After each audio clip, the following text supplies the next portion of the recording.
The limiter function operates as a brick wall limit on the output of the amplifier.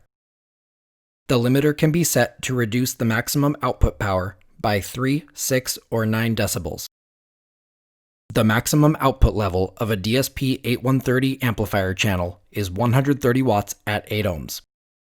Setting the limiter to -3 dB decreases the maximum output to 65 watts at 8 ohms.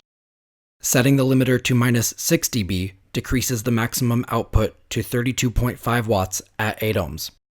And setting the limiter to -9 dB decreases the maximum output to 16.25 watts at 8 ohms. The limiter setting is unique to each DSP preset.